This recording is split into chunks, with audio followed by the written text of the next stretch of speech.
Kit Kats can read.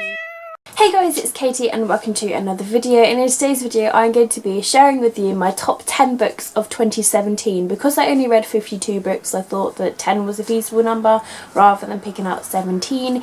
It would just seem a little bit like silly and short-ended, and I found that picking 10 was a lot easier anyway. So I've kind of like put these in order of like my favourites, so I'll be starting from number 10 and going down to number 1, and I'll place the pictures over here to my side for you to see the actual full cover of it. But yeah, without further ado, let's get started with my favourites of 2017. Coming at number 10, we have More Happy Than Not by Adam Silvera, and I thoroughly enjoyed this novel. I thought it was a very interesting take, and this is about a sort of institute that has this sort of plan that can change people's lives. It's kind of like a memory miracle cure, and so we have our main character Aaron, and he's just sort of been thinking about it. He has this girlfriend, but he seems to feel like something isn't right, especially when he meets this other character. So then it's all about Aaron deciding whether he needs this memory procedure in order to stop his obsession with this new character called Thomas. So I really liked it, and yeah, I thought it was different and really unique, and is definitely worth the read. Coming in at number 9, we have Deep Blue by Jennifer Delaney, and I absolutely love the cover of this book. And this is a mermaid sort of book, which I do actually really enjoy reading books on mermaids, and I thought that this was a really sort of interesting take, and I liked the writing style of this book as well. Now, this story is about Seraphina, and she is told that she's eventually going to be the throne of her merfolk, and then one day this assassin actually shoots an arrow into somebody called Isabella, and therefore the kingdom is suddenly in like that they're all scared, and so Seraphina along with her friend Neela, they're on the run, and Seraphina had this premonition before of events that can happen, and she finds that they're sort of unfolding. So this is quite an interesting sort of take where we have Seraphina and Neela trying to run to escape, and it's just really interesting, and I liked like the people that they met along the way, and I thought it was really adventurous. I definitely can't wait to continue on with it, but I thought it was just really good. So if you think kind of like in a way a fantasy but underwater, and that's just what I really liked about this story. Coming in at number 8, we have Wonder by RJ Palacio, which this very year that's just gone by, 2017, we had a movie release of this, and I actually went and watched it, and I really enjoyed the interpretation of it. If you guys haven't seen the movie already and you've read the book and you're scared to see the movie, it was a really good adaptation of the book. It was so close to everything that was said and what happened in the book. I really enjoyed the movie. It's so good, and I gave the movie like 5 out of 5 stars, but Wonder was literally just as good, and I'm so glad that I read the book and then went to see the movie not long after, because it was just such a great enjoyable experience. Now, Wonder, it is a middle grade novel, and it is about this boy, and he is called August, Augie for short, and he has a very disfigured face. He's had several surgeries throughout his life, and then one day his parents are like, "You're going to go to actual school with actual kids." And at first it was a very scary experience for August, but he sort of like discovers friends there, but he also discovers enemies. And so really this is a story about August changing and getting into being a better person, and he's changing other people, and it's a really inspiring sort of story, and I really enjoyed it, and it's definitely worth the read. And I'm so glad that I finally picked it up off my shelf and gave it a read, because I had it on my shelf and it was gathering dust, and I'm so glad that I finally did. My next read of 2017 favourites is After You by Jojo Moyes, and this is the sequel to Me Before You, which came out into a movie, and I loved the movie, and then when I saw the movie I bought the sequel straight away, which is why I had the hardback copy, which cost me like £20, but I didn't care at the time, and I finally got around to reading the sequel, because I know that a third book is going to be coming out this very month, and I'm so excited for it. I'm definitely gonna get it, and yeah, with this sequel it's just the continuation from the first book. In the first book, Me Before You, obviously it's about this girl and she ends up being a carer for this guy who is basically paralysed from the waist down, and it's just sort of about their relationship and how they change each other for the better, and it's so emotional, and it's a continuation with what happened for that, so I don't want to spoil on much of it, but it still continues from the main girl character and with her life and what she does like as a job and with meeting other people and that sort of thing. And I thought it was a really, really good continuation, and just I'm really, really like excited for the third book. But if you guys haven't read the sequel to Me Before You, then you guys need to.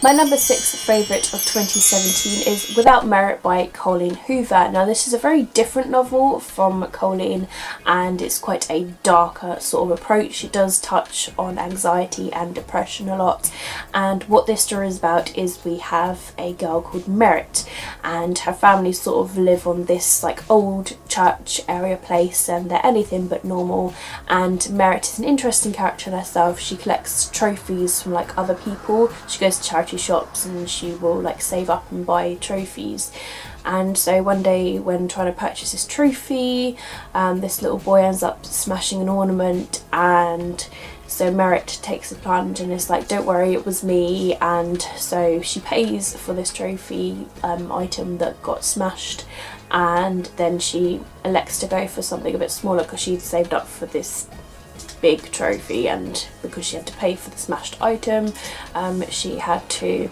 then go for something smaller. And it's then in this shop that she meets Sagan, and then we discover that Merit has another sibling that looks exactly like her. She has a twin, and Sagan believes that she is this other twin side of her, and so therefore she has to learn to deal with that. And then Sagan starts living in their property, and so it's just like really awkward and stuff, and she's like because they shared this intimate moment, and then one day Merit decides to just release everybody's secrets because she is fed up with keeping everybody's secrets, and one day she just reveals it all and pretty much announces that she is going through a big old depressing time because she's struggled to handle with all these secrets. And so yeah, it sort of touches on like family and friendships, relationships, and romance and depression and anxiety. But all in all, it's a really, really good book, even though it's kind of a little bit dark, but it has a fantastic ending, and that is really what I liked about it. And I love Colleen Hoover's novels. Like she's like one of my auto-buy authors. I love everything that she writes, and I can't wait to see what she's going to write next. My next favourite of 2017 is The Rosary Cross by Randall Abdel Fattah, and this is a fantastic book that is about this boy and this girl, and it's the boy who, his parents, they're kind of like anti-immigrants, and therefore this girl that he likes, she is an immigrant. So it's sort of like a story of like, does he choose romance, does he choose family, and the struggles that go with it, it's definitely really, really interesting, and I really enjoyed it so much, and I feel like it's a book that everybody should read. My number 4 favourite of 2017 is Noah Can't Even by Simon James Green.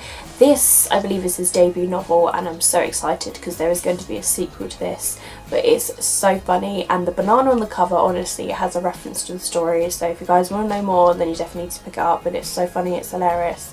And it's just fantastic. It's about this boy called Noah, and it's kind of in a way like a coming of age sort of book. Like his family are just like all over the place, and he just wants to start a little relationship with somebody, and then one day his best friend Harry kisses him at a party, and so he has to learn to deal with that as well.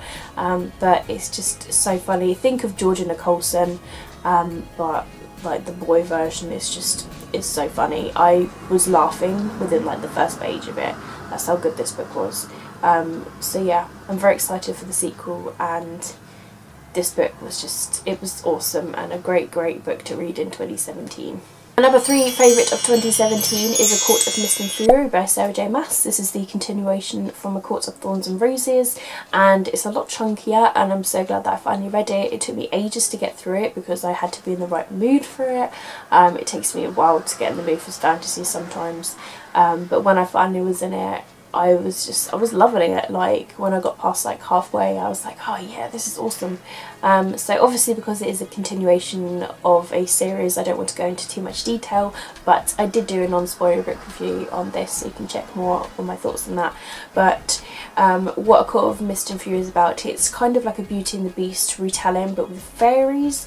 So basically we have Feyre, and one day she ends up killing this beast who turned out to be a fairy, and therefore she's captured just to stay in this little castle in the fairyland.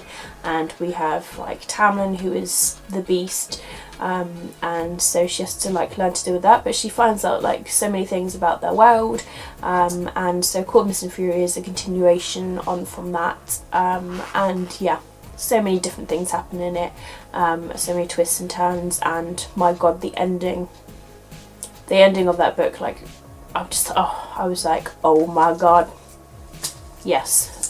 So it's really good, and I definitely recommend it. My number 2 favourite of the year is I Have No Secrets by Penny Jolson. I read this very early on in the year, and I knew this was going to be on my top books of the year because I loved it so much, and it has such a message that goes along with it. Now this is about a girl who is a mute. Her name is Gemma. She has cerebral palsy and she's in a wheelchair. She can't speak or anything, and one day this guy who is going out with someone that's in her family,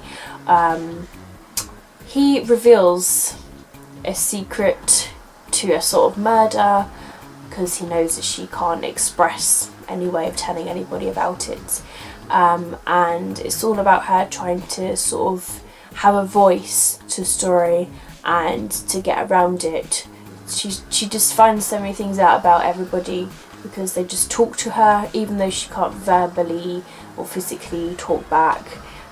So she learns so much about people, and then it's about her finding her voice in this, and it's so good. It's really good. It's so inspirational, and it just makes me think so differently about people who can't actually talk these days, that they can actually hear, they can actually listen, and it was so fantastic, and I loved it so much, and it really got me here, like for every single word. It was so fantastically written, and I just want everybody to read it, and I don't think it needs more hype, put it that way. It needs more people to read it, and it's so good, and I feel like it's going to be one of those books I'm going to be talking about for a very long time. And my number 1 favourite of the year, it's a very like, I haven't read this very long ago. I read it in December, and it's Eliza and Her Monsters by Francesca Zapier. It's my number 1 because it was just so good in all ways, and I really enjoyed it.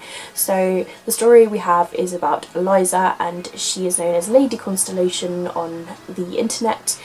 So she created this web comic that is very well known, has like 1 million or more followers, and so in real life she is highly anxious. She suffers with social anxiety and that sort of mental illness, and this boy starts school and he seems to be very similar, like he doesn't really like talking to people, and his name is Wallace, and so they spark up this sort of friendship, and they have obviously a thing in common, that he likes writing fan fiction of her actual story. So she thinks, well shit, I can't really like tell him I am the creator, and so she lies and says that she also draws pictures of fan fiction for the story too, and then one day it's just all revealed, like who she actually is, but it's just how she learns to deal with it in the end, and how people sort of change around her and that sort of thing. And it's really good how she just comes out of her shell,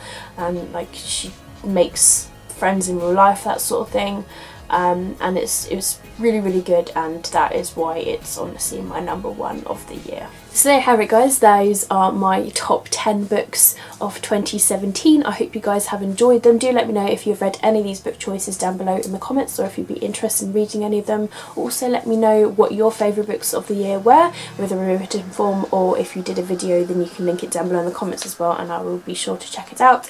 But thank you very much for watching my videos. Always give me a thumbs up if you have enjoyed it. I upload videos all the time, so if you're new to my channel, please do subscribe if you don't want to miss any more videos, and keep smiling, keep reading and be happy, and I'll see all of you wonderful awesome people in my next video. Bye!